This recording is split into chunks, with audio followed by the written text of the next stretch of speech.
From the 2013 Spring Roundup, Bob Young, Congress, Cliffs, Cows, and Crops. Bob Young specializes in the analysis of global agricultural policy.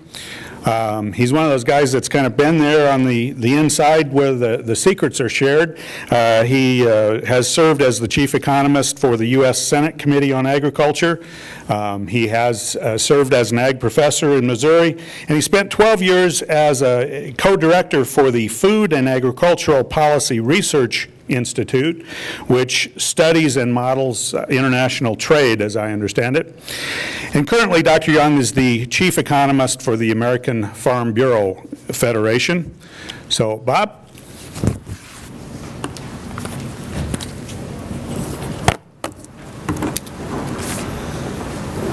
We'll go to work. We'll go to work. First, we'll get dressed. How's that? Higher? That good enough right there? And here's my clicker. Here's everything I need.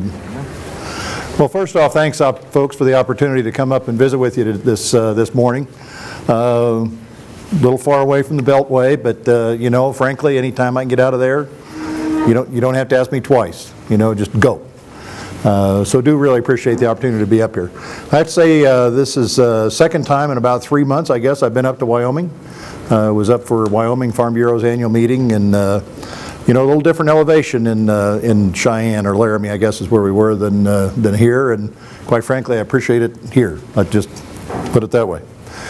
As you know, we've gone through a lot of turmoil, conflict, conversation, et cetera, in D.C. here as we drew down the end of the year, and kind of wanted to talk to you about where we go from here.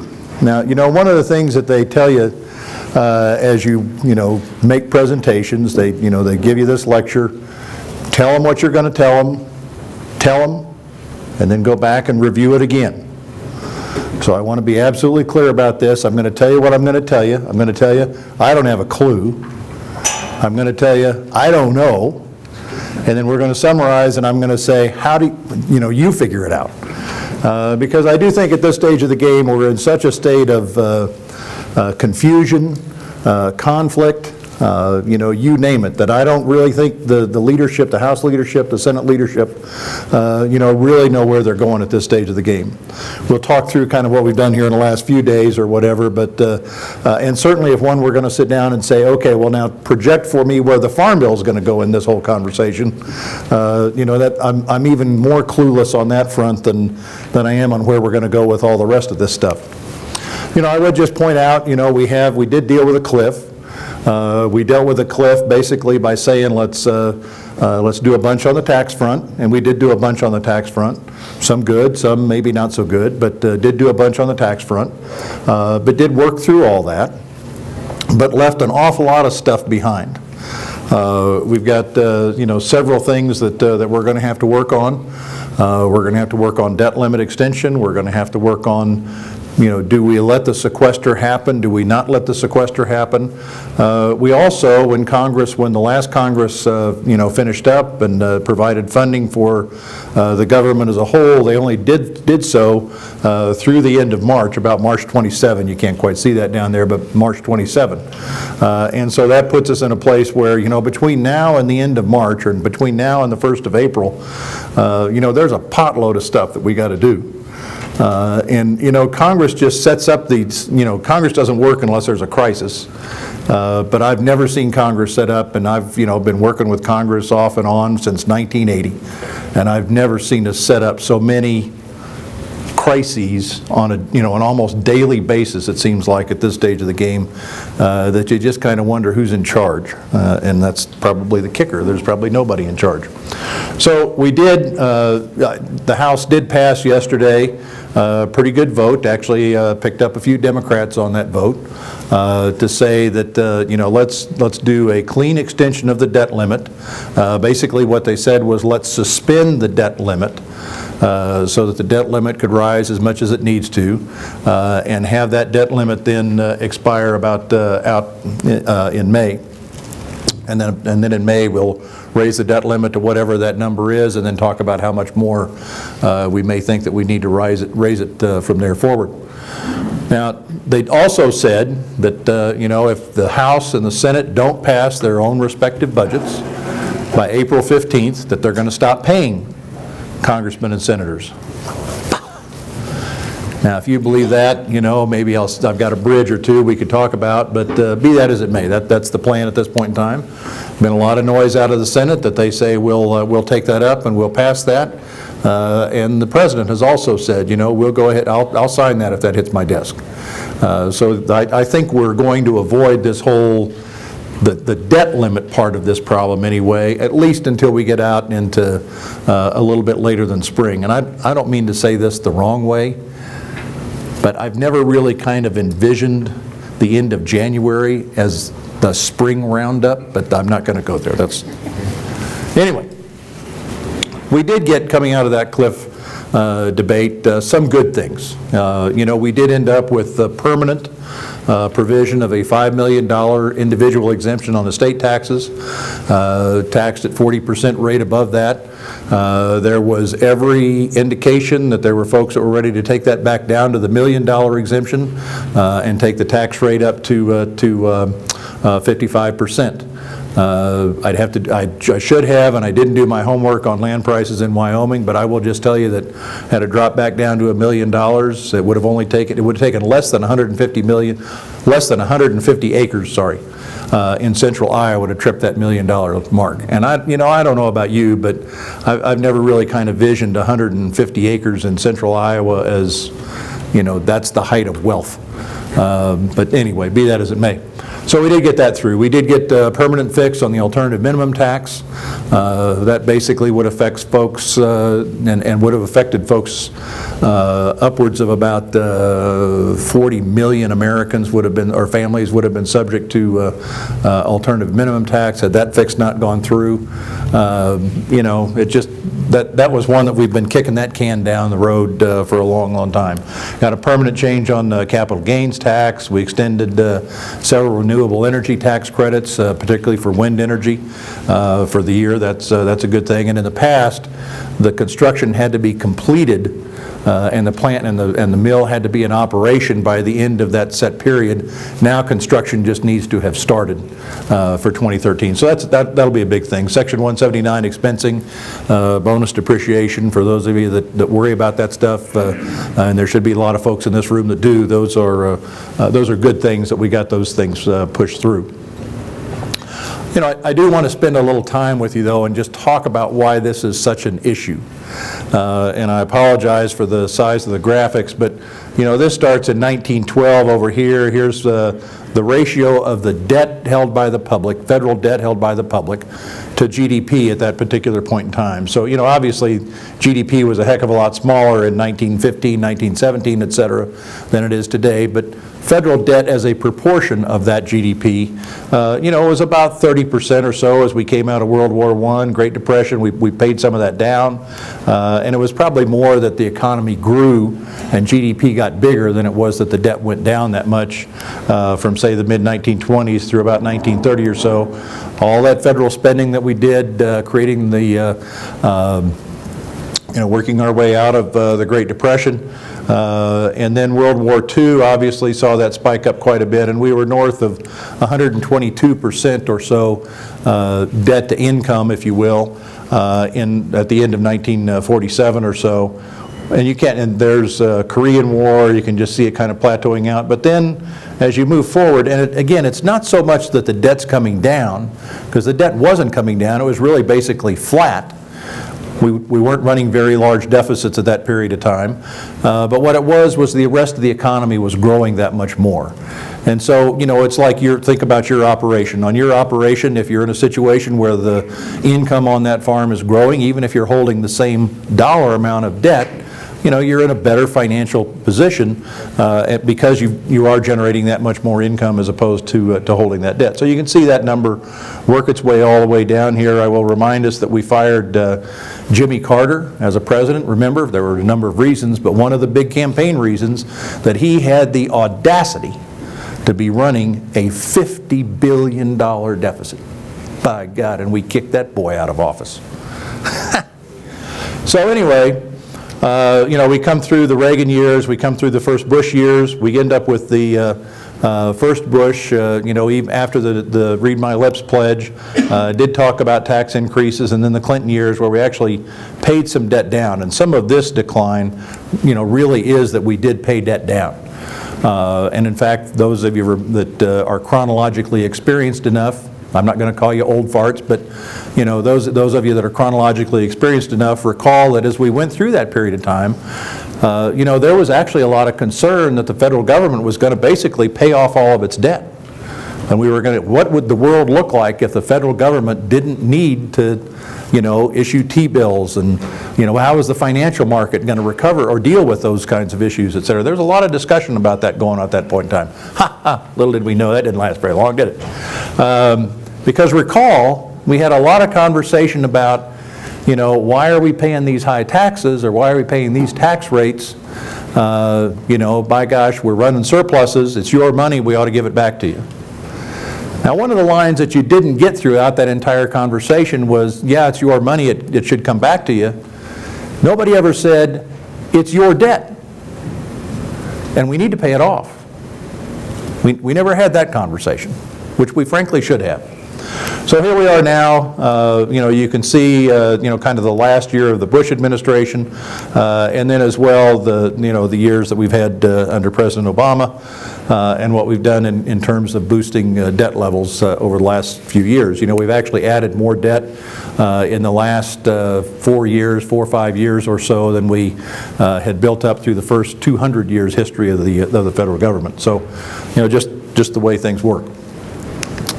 The kicker is when you start to look at what's laying out in front of us, and why folks, first off, you know, you've got to be concerned about, and you can't see that because of the tables, but you got to be concerned because of this rate of growth that we've observed over the course of the last 4 or 5 years, the rate of growth of that debt. But then you've also got to start talking about conversations about what's going to go on out in front of us. We'll talk about that a little bit more. We have actually now, because of, you know, war winding down, a number of other things going on, the baby boomers haven't all kind of, you know, really hit Medicare, Medicaid, Social Security, et cetera, all that hard. We've actually got a few years here where the rate of growth of that debt is going to back off substantially. And you're going to get a lot of folks, I strongly believe, that are going to say, you know, guys, we don't have to make these tough decisions now. Let's put this off, let's do this later on. But notice, you know, because again, this rapid growth that we're talking about here doesn't start to kick back in again until 2022, 2025. So, you know, why do we have to worry about this stuff today? Make that be somebody else's problem. Well, you know, the kicker is, you know, I'm 60 years old. I'm pretty well locked in at this stage of the game. I know I'm going to get my benefits. I'm going to get my Social Security check. Good luck to you guys, but I'm going to get my Social Security check. But if you don't start making adjustments today for, you know, those folks that are coming along, you know, you need to give them reasonable guidance, reasonable time for them to understand how the rules are changing. You're not going to change the rules for me. We're not going to change the rules for you, but we are going to change the rules for these guys. And you don't want to come along with these guys 5 years before they're going to retire and say, okay, you know, let's set the rules up today for them. Let them plan. Let them think about what's going to happen, how they want to adjust their portfolios. That sounds like a, anyway. But adjust what they're going to do and how they're going to run their life as we move forward. But we'll come back to some of that stuff here in just a little bit. So the first challenge we're going to fight is a sequester. Might visit a little bit about that and what that means and how that's going to come together. That's a little dark, but again, the whole idea was that we're going to do a 50-50 split between Homeland Security or defense and what we're going to do to the rest of government or the rest of government programs, so, or non-defense. So we're going to talk about, and when we talk about this big deficit reduction package, you know, if we do a sequester, then we don't spend the money. If we don't spend the money, we don't have to borrow the money. And if we don't have to borrow the money, then we don't have to pay debt service on that money. So you'll see this, they basically gave themselves 18% credit for debt service that they're not going to have if the sequester goes through. The idea is that we're going to, whoop, come back here, come back to me. The idea here is that we're going to take, again, 50-50 split, about $500 billion or so over the next 10 years out of defense, and about $500 billion over the next 10 years out of non-defense activities, and then a split between discretionary and mandatory programs. And a guy might say, well, you know, and that ends up being about 8-9% or so of federal government spending over that next 10-year period of time. You know, so a guy might say, well, that seems like a reasonable approach to this problem. The kicker is you kind of got to read the fine print. There are 13 pages of legislation that lay out programs that are exempt from the sequester.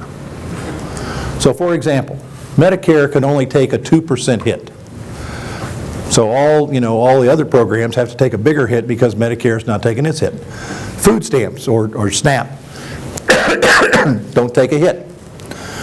Conservation Reserve Program contracts don't take a hit, et cetera, et cetera, et cetera. Crop insurance contracts for this year don't take a hit. Now, how they handle sequester for a multi-year sequester they're talking about, that remains very unclear when it comes to how crop insurance is going to get handled. I don't have any real guidance for you on that one, but there's just, as I say, page after page after page of programs that are exempt from the sequester. So you might say this makes for a great idea. What it does, again, is just sequester is a great idea. It provides absolutely no prioritization. It does not let you come in and say, you know, guys, do we really need X? Is that something government really needs to be doing? Or should we really be focused on Y? You completely avoid that conversation. Let's talk about agriculture. As I said, the SNAP program or nutrition programs, and this is a pretty, this is basically what ag spending is going to look like over the course of the next 10 years. About 6% or so of the spending will actually be on commodity programs. About 6% or so would be on conservation programs, CRP, EQIP, et cetera, et cetera. Crop insurance would take about 10%. And then all the other stuff, research, for example, ag research, is this little bitty tiny slice right here. And then again, all this other stuff is nutrition. Again, this block, or this slice of the pie, doesn't get cut. It's exempt. These guys do get cut. Other than, again, as we've talked about, SNAP, CRP, and this year's crop insurance contract.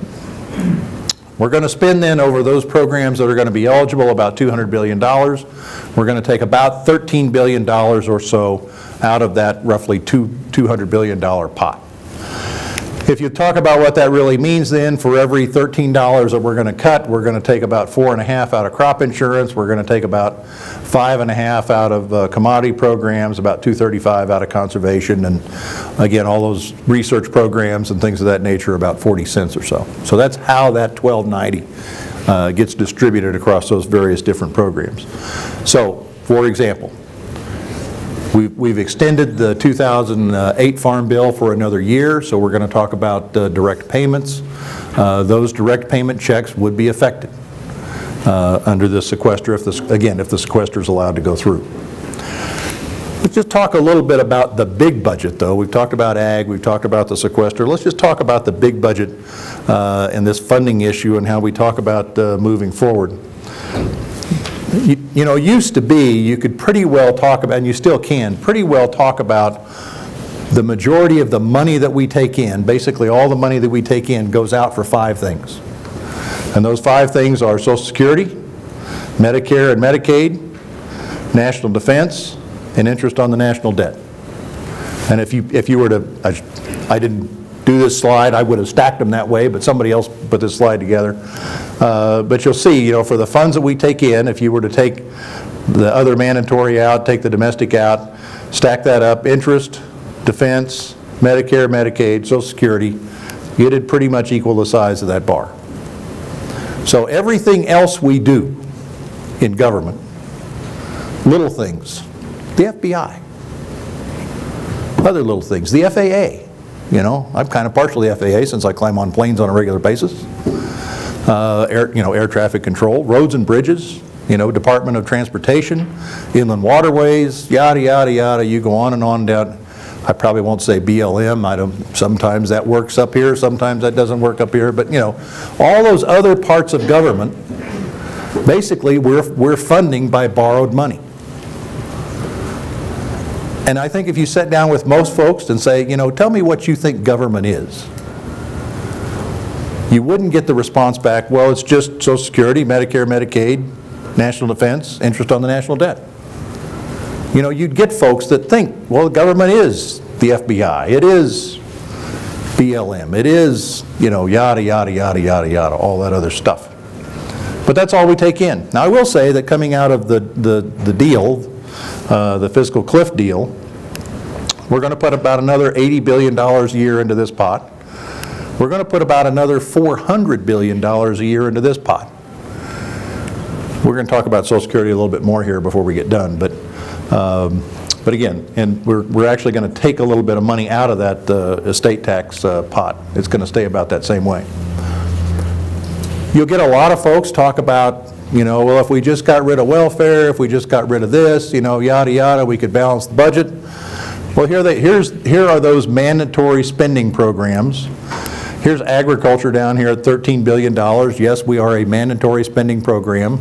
By every definition, I'm just going to say this out loud, by every definition a guy would write down, it's a welfare program. I can get shot saying that in some audiences, but, you know, by everything that qualifies, you know, you would consider it to be a welfare program. Child nutrition, $19 billion, a little bit more than we're spending on agriculture. Family support, unemployment compensation, about $80 billion or so.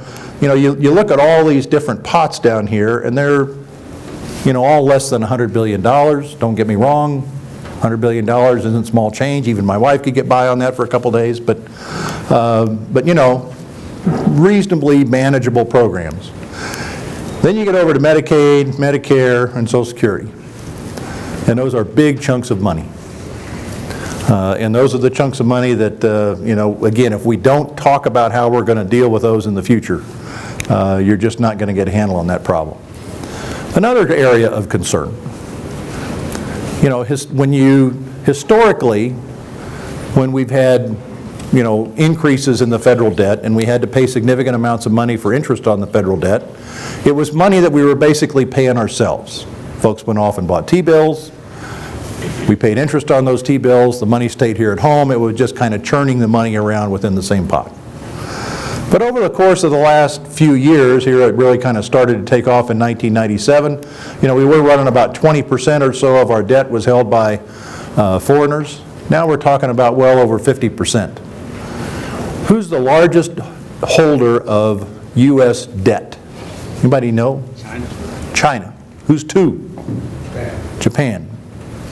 You know, you end up with the OPEC countries, for example. They're down at about the 4th or 5th or so. But, you know, let's just say that there's now a chunk of our cash going out. We pay $220 billion a year in interest on the federal debt. Over half of that now is going somewhere else. And I would also tell you that when you talk about where that debt is likely to move in front of us, you know, here's the $220 billion or so that we're paying today. As debt continues to accumulate, as interest rates move from where they are today, and this, we're currently running about a 0.6% real interest rate. CBO assumes that we're going to go up to about a 3% real interest rate, which by historical standards, you know, guys, that ain't bad at all. Figure about a 2% inflation rate, 2.5% inflation rate, so you're talking about interest rates, nominal interest rates in the 6 to 7% range or so. Historically, that ain't bad. We would talk about federal debt more than likely ending up in the 8 to 9, interest on the federal debt, up in the $800 to $900 billion a year range. Now folks, and again, half of that at least going overseas. We're all upset about, you know, how big a foreign aid package we might be writing. $500 billion. You know, just think about that. Another longer term issue is the fact that, you know, we're We're just not making that many babies anymore. And so we're talking, when you then talk about the demographics, how they're going to hit us as we move forward, today we've got about 3 workers for every retired person. And don't forget how Social Security works. You may all want to say, but I've been paying into Social Security all my life, and you know, that should be mine. Guys, if ever there was a giant Ponzi scheme, that is exactly what Social Security is. It comes out of current funds. You know, you are paying today for the folks that are retired today. And when you retire, the folks that are working when you're retired will pay for your Social Security. That's how it works. And this was all a great plan when we had, you know, 5, 6 workers for every retired individual. But by 2029, 2030, we're going to talk about 2 workers for every retired individual. Now, somehow, I don't think this guy in 2030 is going to say, well, you know, since there's only 2, where before there were 5, I'll take, you know, a third, a fourth of the check that this guy would have gotten. No, that ain't how it works. We're going to make these guys pay that much more than these guys did. Now, it may not come out of Social Security taxes. It'll come out of the general fund, but because we, boys and girls, we spend all that money. Again, we've got folks in here that are chronologically experienced enough to remember all the conversation we had about the Social Security lockbox and how we were going to set it aside, we were going to protect it. Boys and girls, have you heard that conversation in the last 10 years? Nope. Now, the kicker is that, you know, while Social Security is going to become, let's put the timelines, here's 2018, and here's what Social Security pays out versus here's what Social Security takes in. So between 2018 and about 2035 or so, this gap grows out to where it's about 1.5 percentage points of GDP. But it stays at that level.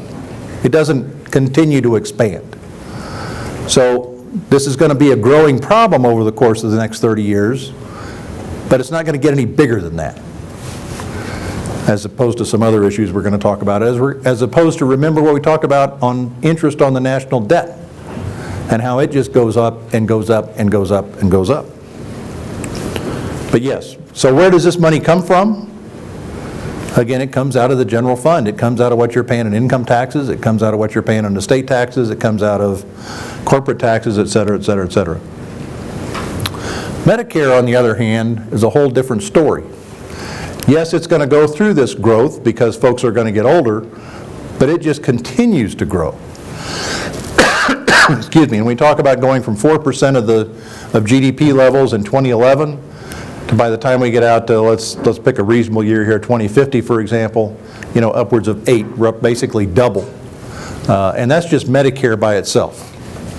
Medicaid would be a very similar story as well. So on all these long-term problems, these are tough issues. Let me come back to Medicaid for just, or Medicare for just a minute. You know, if I get sick, you know, if I needed a new hip or whatever, my wife's response would be like, well, do you really think you need it? If my wife needs a new hip, by gosh, we're going to do everything we can to make sure she gets taken care of. You know, and that's the attitude that I'm going to take. The problem is, you know, we've got folks, and you know this, 85, 90 years old, need a new hip. What do? Does somebody sit down and say, you know, I don't mean to say this the wrong way, but, you know, what's the life expectancy on this new hip? Or do we say, sure, grandma needs it, we're going to give it to her? We do. And it's that attitude, that approach. This is a moral problem. This is not an economic problem, this is a moral problem. What do we call it when we say, you know, maybe we ought to have some folks sit down and decide, let me put it this way. I don't care what number you tell me you want to put on Medicare. Today we don't have a budget. We spend whatever we got to spend. What happens when you put a number on it? What happens if I came along and said, I don't care if you say it's $5,000, $50,000, $500,000 that we're going to be willing to spend on any given individual? What happens when you put a cap on that number? What happens when you put a cap on that number? Let's ask these guys. These are the ones that have to deal with this. What happens when I put a cap on that number? What has to happen? At some point in time, somebody has to say no. Because at some point in time, you're going to say, look, we spent your $50,000, and we're done. Won't we? What do we call those guys?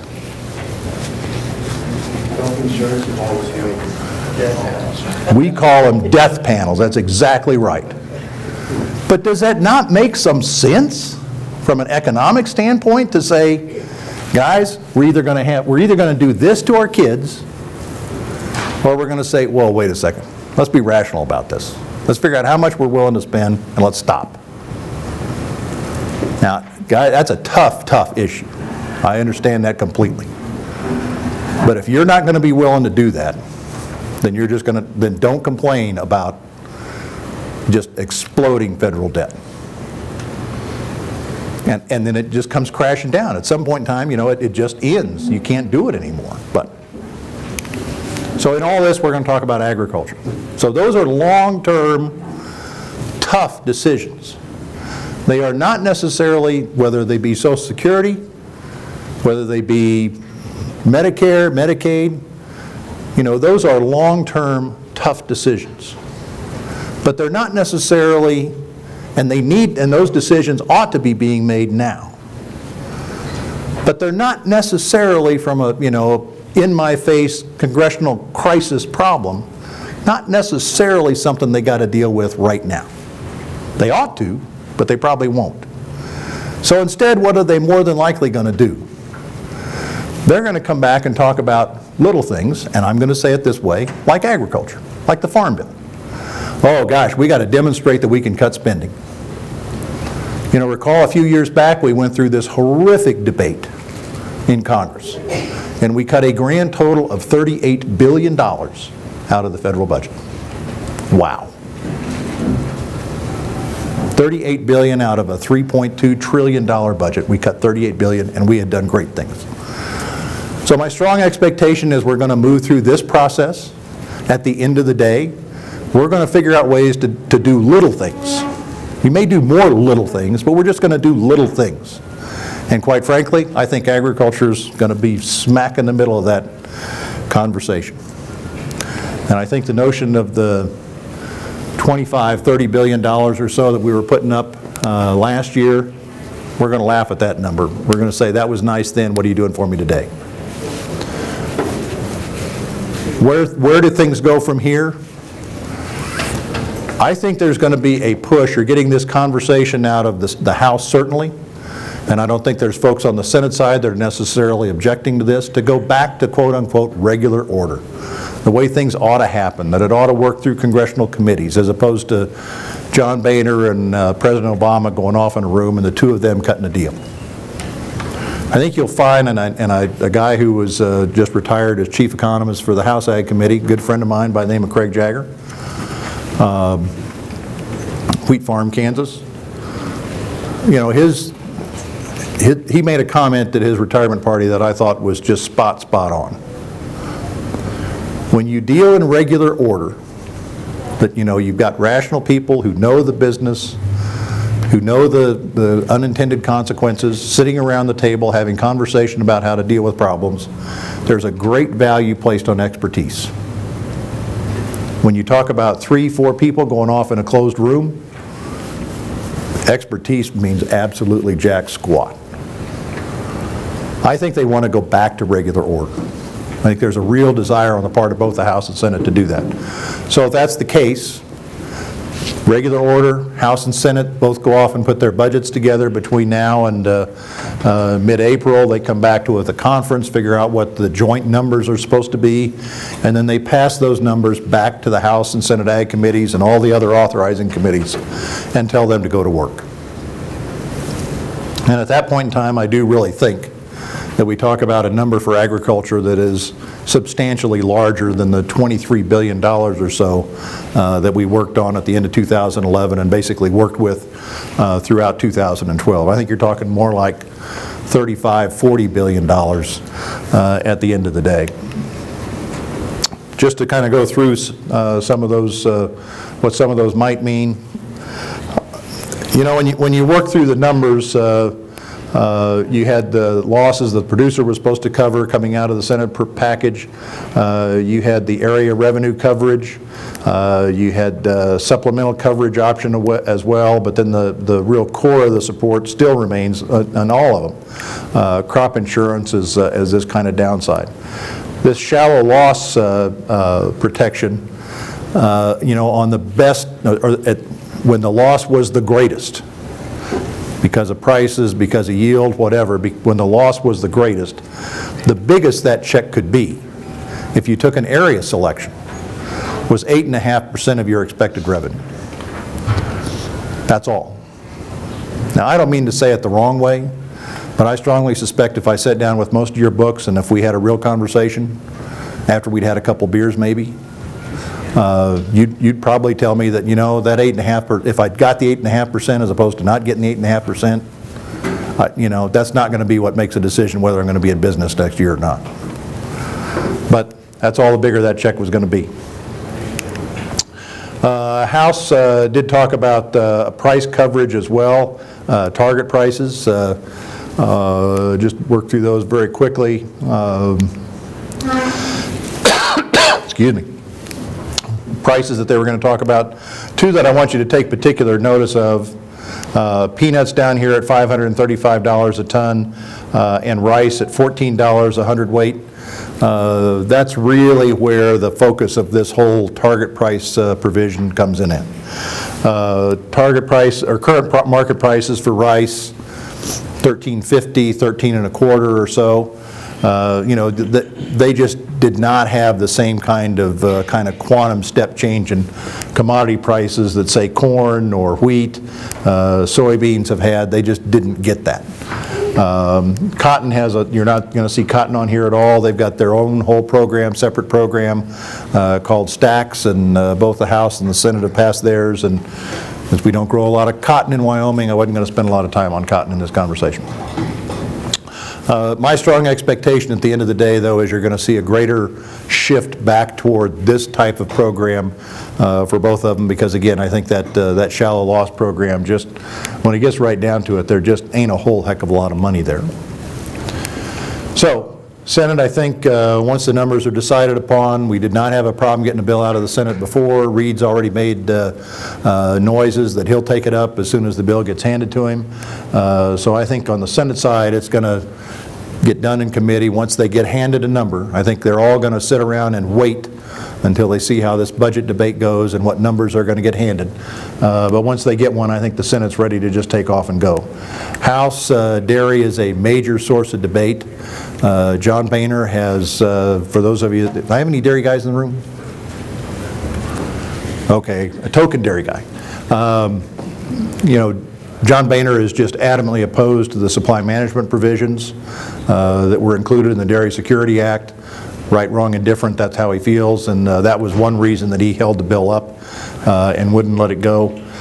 So that's going to be a major source of debate, how somebody gets around that problem to convince Boehner that he should let it come to the floor. Also, a lot of debate about the size of the nutrition program cut. You know, we're going to spend over the next 10 years close to $1 trillion on nutrition assistance, whether it be school lunch, whether it be SNAP, whether it be, we're going to spend close to $1 trillion. Out of that $1 trillion, we're going to spend $80 billion on just administering the program. So a proposal that was put on the table that came out of the Senate, for example, said let's cut it by $4 billion. Oh my God. You would have thought that every mother, child, infant on the planet was going to starve because we were going to take $4 billion out of $1 trillion. So anyway, that's going to continue to be and on the House side in particular, that's just a tremendous, tremendous fight. Because we end up with the The Democrats don't want to take any cut. Most of the Tea Party Republicans want to take much, much larger cuts. That's going to be a subject of a lot of debate. We also, I think, really do have a lot of folks out there that are going to make the case that ag should just take it in general, commodity programs, crop insurance. A lot of editorials anymore about crop insurance, that we're spending too much money there. So my strong expectation is, again, that we're going to talk about more like $35–40 billion coming out of ag as opposed to the 23–24 that we thought we got out of last bill. So as I say, I think House pushes hard on the regular order. Bigger cuts. I don't think we're going to see really any movement on what these programs are actually going to look like till we get out to the May-June time period. This dairy fight is going to intensify, as will this nutrition program. As I said, I just don't think those shallow loss programs have much. You're going to have to come back and cut that much more out of them. They're already not that great to begin with. You know, let's do something different. You maybe will get a conference by the time we get to the August recess. And as I say here at the bottom, you know what you paid for this opinion, so you know what it's worth. So, questions? I probably went longer than I was supposed to there, but questions that folks might have. Yes, sir. Can you elaborate on the AMT fix, what it actually said?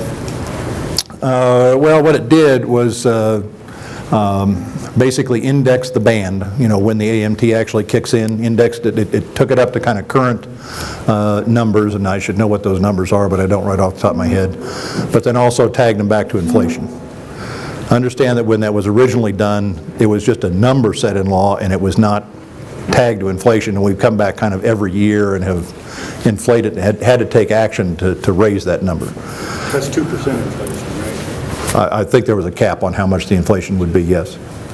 Yeah, so it could still, don't get me wrong, it could still come back and bite you, but there's probably, it's a much better position today than where before every year you had to come in and, pass new law to be able to take care of that problem. It was one of those things that, almost like raising the federal debt or the debt limit. It was something you knew was going to happen, but, how are we going to make a crisis out of it this year, Other questions? You guys were pretty easy. Yes, sir. You mentioned you thought there was a capital gains fix. Well, we did fix capital gains. What is that? $5 million exemption. Oh, I'm sorry, not capital. That's different. Yeah, you said capital. I'm sorry, capital gains. I'm sorry, capital gains. Yes, it's 20%, but again, it's a different rate for folks that make under $450,000. So, me, most folks, that's such that it. Dividends, right? Yes. Dividends above 450. Yes. Yes. Other questions?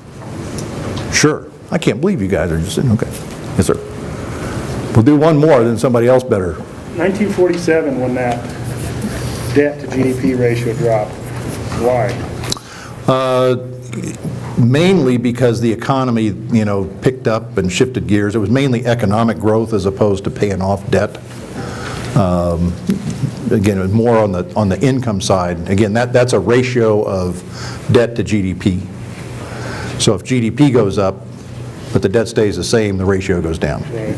So when we have right now ZIRP, which is zero interest rate policy by the federal government, and yet they're printing, when you put the percentage of debt that we owe foreigners, but nothing in there shows the percentage of debt that we're printing, which is almost $100 billion a year. We're printing in money and just putting in, which eventually will cause that ZIRP thing to be impossible. And 3% is irrational. There's not a chance that it's going to be 3%. that was 3% real. It wasn't just 3% nominal. So don't get me wrong. 3% over inflation. Yes. And inflation goes That's through a whole nother. when you print money. Right? And I think, you would have, I didn't bring those slides with me, but I think that we have added, we were running, the Federal Reserve's balance sheet ran about up until the time we started this whole TARP, et cetera, ran about $800 billion or so. It went from about $800 billion to well over $2.2 trillion, and did that in a period of a matter of months. Any time you create that much more money, we got any folks that have already taken their economics classes in here? This will be a good test to see whether or not they were paying attention. They left me. Anyway, historically, you know, growth of the money supply equals, you know, your long-term expectations for inflation. And if you're going to grow the money supply that much, that fast, you know, historically a guy would say that inflation has to be ready to just explode. And that would, in my gut, that's my core belief as to what's got to happen. I think the challenge that we're facing, though, is that we've got an awful lot of long-term unemployed, disenfranchised workers, et cetera. And so there's very little pressure, just a little, but very little pressure for the most part. You were going to talk to me about the, you know, natural gas fields, you know, that's a whole other story. But for the economy as a whole, very little upward pressure on wages, because we've got such a tremendous oversupply that's still sitting there. And that is doing an awful lot to hold inflation down.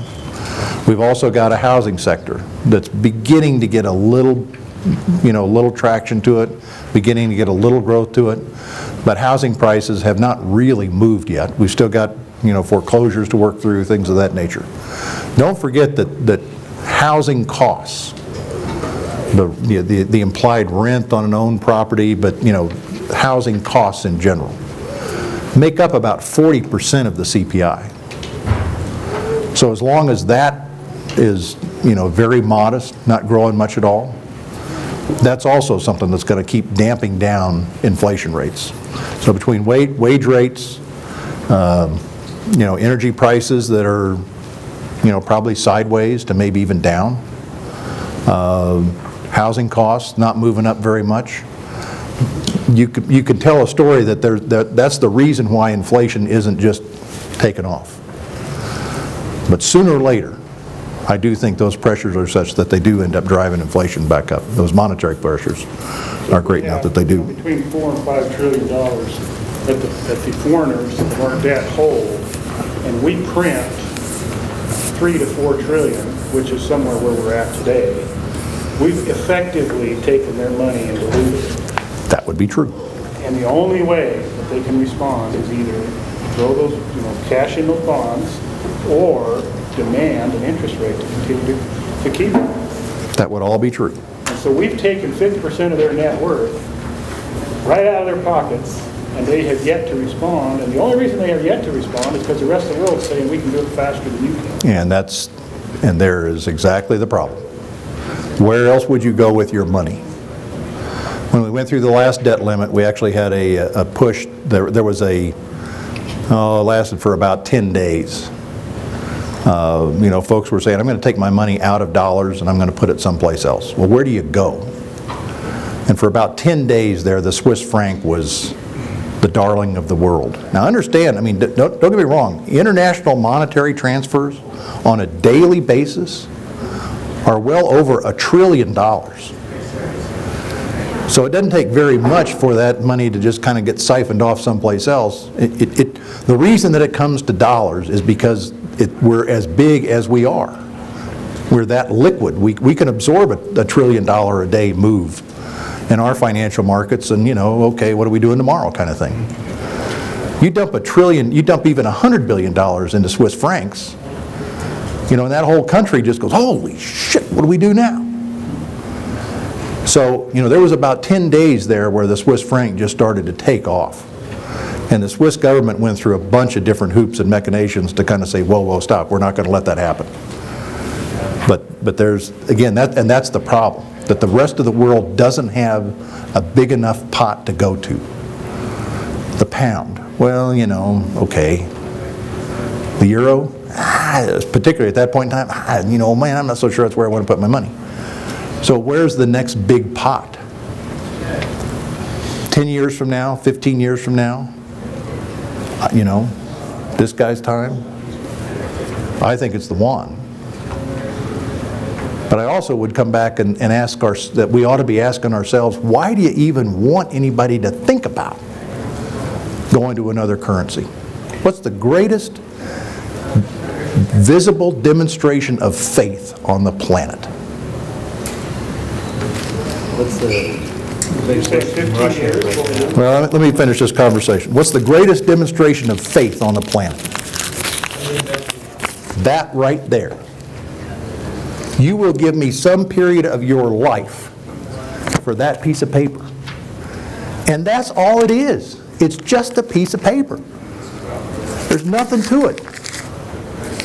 When you lose faith in that piece of paper, when the rest of the planet loses faith in that piece of paper, then you got to talk about interest rates taking off. And why we want to even let the rest of the world lose that faith, challenge that faith, that's just stupid. Sorry, yes, sir. Yeah, just to see a lot of interest now in this discussion. Russia really trying to invite investment. They want this money? Is that this money that we don't know where to go with? Well, they have enough and a large enough kind of natural resource base on their own that, they'll put money into the United States, but they're not putting a whole lot of money into the United States. But they're wanting other countries to come in. They're wanting money to come into their country, yes, to be able to develop those natural resources, absolutely. Absolutely. And they're aggressively seeking that outside investment. Aggressively. I'll talk till you tell me to shut up. So. We're doing okay. Okay. Or until they're done, until they're tired of me. Either one. So you think 15 years before we lose reserve currency status? I could tell you that story. Because already, Iran and a lot of the road countries are trading in yuan and not going through a conversion to and gold and other things. So it's already... exactly. And that's why I say I just do not understand why we think this is a good idea. I think it's a stupid idea. We need to get our fiscal house in order.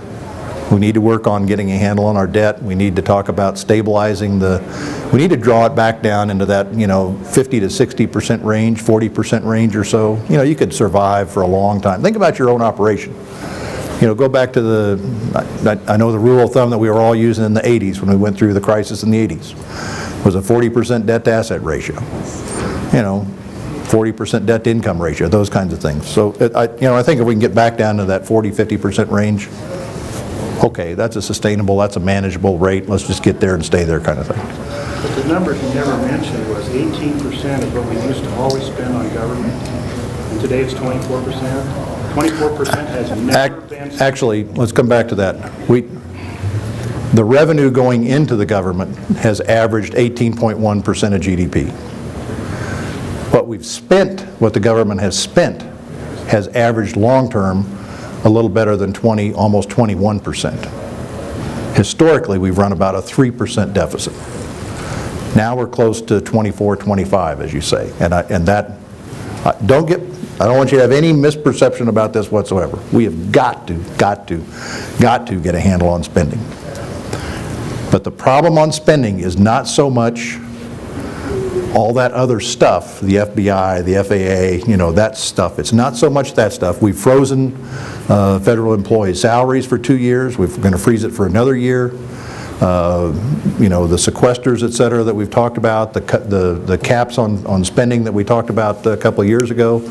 We've done a lot to get a handle on those other parts of government. If you don't get a handle on entitlement spending, if you don't get a handle on, particularly on health care costs, you're not going to solve this problem. And if you're going to get a handle on health care costs, as I say, at some point in time, you got to say no. In reality, if you just have we probably ought to have a separate conversation over lunch. No, but if you have, on Medicare, when you said that about death panels, the answer is if people will stop taking it as an entitlement and say it's a 50-50 deal. You want a new hip, you put in 50% and the government will put in 50%. All of a sudden, you stop all that extravagant spending completely. But we're not willing to have that conversation. But that's way better than a death panel. I've served on a couple, federal deficit task forces, et cetera, to work on recommendations. Excuse me. And I think the recommendation that, that Paul Ryan made, for example, to say let's talk about federal vouchers, insurance vouchers, something that lets the federal government have a budget. Say this is what our number is, this is what we're going to spend. Stop. That's what we got to have. But again, once you go down that road, at some point in time, you got to say no. And we just don't want to say no.